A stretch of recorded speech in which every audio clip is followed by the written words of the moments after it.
उसमें जाके जितने पंडाल हैं उसमें चेक करो कि कौन कौन जात का रह रहा है, पता लग जाएगा ना, हैं? कौन कौन जात का रह रहा है पता लग जाएगा।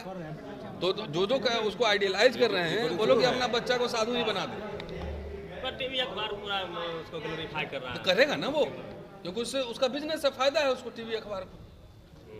और जो शासन में उसको फायदा है, तो धर्म की चाशनी में पूरा रहाए हुए हैं।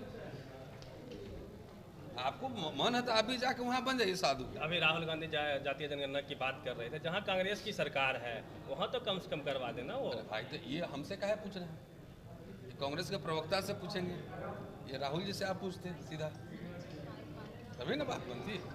हमसे हमसे मैं तो ये जानता हूँ, इतने मेरे पक्ष में जातीय जनगणना सब कुछ को जब जनगणना हो रहा था, जाति जनगणना क्यों नहीं? बाघ और स्टेट सब नाप रहे हो, गिन रहे हो, पढ़ने में थे आप। तो इसका जनगणना क्यों नहीं हुआ, जाति जनगणना क्यों नहीं हुआ? दूसरी बात है, इस चक्कर में SC/ST का जो मैंडेटरी होता था वो भी नहीं हो रहा। 21 में ही ट्वीट था। तो उन लोग का तर्क है कि ऐसे विभेद बढ़ जाएगा, जातीय विभेद। ना तो अभी कहाँ मोहब्बत है, अभी दलितों का रेप मर्डर नहीं हो रहा है, स्कॉलरशिप बंद नहीं हो गया, देखिए बिहार का कौन मलाई खा रहा है जरा यही तो पता लग जाएगा ना पूरा, तो कौन ऊपर टॉप पे बैठा हुआ है।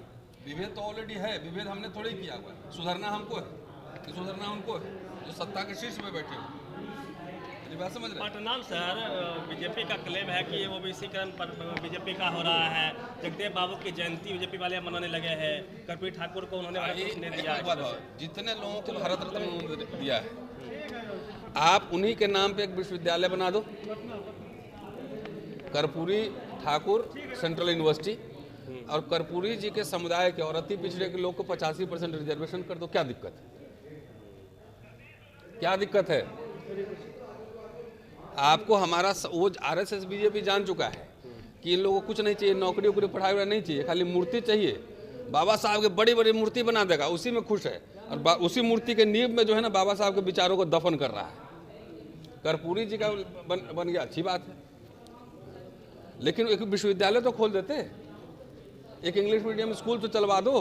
अरे राजीव गांधी के समय में जवाहर नवोदय विद्यालय चला ना, चेन चला ना, तो वैसा 10 साल में मोदी सरकार ने क्या किया है बताओ मुझे।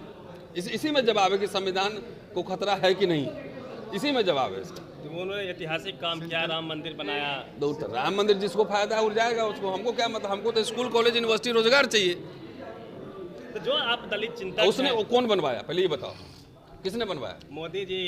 वो कुछ नहीं पता है, सुप्रीम कोर्ट ने बनवाया, ये बोलो। अभियान चलाए वो नहीं, अब सुप्रीम कोर्ट ने बनाया, जजों ने बनवाया, और ऑर्डर पे साइन भी नहीं किया। अब संविधान को खतरा नहीं है। जब सुप्रीम कोर्ट के जजेस यूनानिमस भी अगर कोई डिसीजन हो रहा है तो कम से कम उस पर साइन तो होते ना। ये पहली बार ऐसा हुआ जब जुडिशरी का ये हाल है, इलेक्शन कमीशन का ये हाल है, तो सब अभी भी तुमको लग रहा है कि संविधान पे खतरा नहीं है। कॉलेजियम को लेकर कई लोग हल्ला कर रहे थे, कॉलेजियम पे राहुल जी को बोलना चाहिए। कॉलेजियम को लेकर आप लोग क्या सोचते हैं सर? सवाल है, फ्री एंड फेयर प्रोसेस होना चाहिए, है ना। कॉलेजियम खराब है, अच्छा है, इसका असेसमेंट होना बाकी है। ये तो कुछ चीज़ें बाबा साहब अम्बेडकर जब संविधान बना रहे थे या जवाहरलाल नेहरू थे, तो कुछ चीज़ें उन्होंने लोगों को विजडम पे छोड़ दिया था कि आने वाली पीढ़ियां जो है अपने बुद्धि विवेक से इसका इस्तेमाल करेंगे। तो ये तो था, बाबा साहब ने कहा था 26 नवंबर को कि आदमी अच्छा होगा तो संविधान अच्छा होगा, और इसी संविधान से तानाशाह भी पैदा हो सकता है। हुआ ना? नहीं है तानाशाह। हम कुछ बोले तो भावना तुम्हारी आहत होती है, तुम्हारे जो मर्जी है करते रहो। नहीं, मोहन भागवत बोला, उस पर क्यों नहीं FIR कराया दर्ज कि हमको 22 में मिला है, 24 में 24 में कम से कम कांग्रेस शासित राज्य में ही तो लोग 1000 FIR करवाता। अब क्या लग रहा है? अब भी लग रहा है कि 1947 के बाद आप लोग गुलाम थे।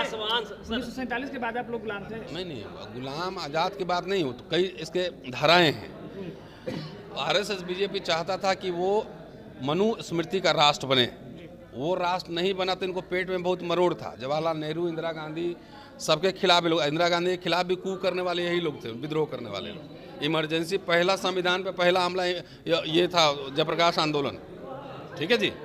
और इनका जो कोई संविधान और भारतीय गणराज्य में विश्वास ही नहीं था, अब शासन में आए हैं तो क्या मानेंगे संविधान को? भारतीय धज्जी उड़ा रहे हैं। सीबीआई, ईडी, जिस तरह का इस्तेमाल हो रहा है तो दिख नहीं रहा है।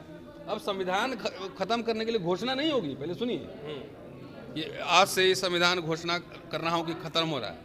संविधान के जितने प्रावधान है उसको खत्म कर दीजिए, संविधान अपने आप में खत्म हो गया। चलिए शुक्रिया। मोदी जी तो कह रहे हैं कि मोदी के रहते संविधान को कोई खतरा नहीं होगा। मोदी जी के रहते पार्लियामेंट बदल गया। चिराग पासवान और जीतन राम मांझी बड़े दलित नेता है बिहार में, वो बीजेपी के साथ हिंदू राष्ट्र की पालकी ढो रहे हैं। चलिए, मोदी के रहते वो शंकराचार्य खत्म हो गए। हिंदू राष्ट्र की पालकी ढो रहे हैं। चिराग पासवान कहते हैं कि जातिवाद को मैं मानता नहीं हूं, जाति ये सब मैं कौन? 21वीं सदी का पढ़ा लिखा युवा हूँ, चिराग पासवान कह रहा है। तो मैं जात पात नहीं मानता हूँ। रिजर्व सीट से क्यों चुनाव लड़ते हैं?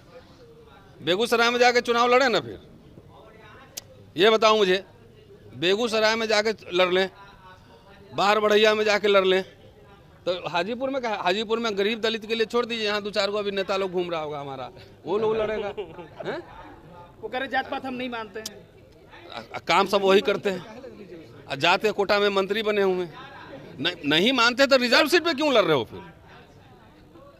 ये बताओ ना, इसका जवाब उनसे पूछिए। जाके बोलिए कि बेगूसराय में आप लड़ेंगे। हिस्टोरियन है, एक आखिरी सब सवाल लेंगे। अरे बहुत सवाल सरकार तो अक्सर जो है ना सर, हमेशा ओबीसी से कम जा रहा है लगातार तमाम एग्जाम में। उसका जवाब दे चुके हैं ऑलरेडी कि संविधान ऐसे ही खत्म होगा। चलिए रतन लाल शुक्रिया। सर के और चलिए।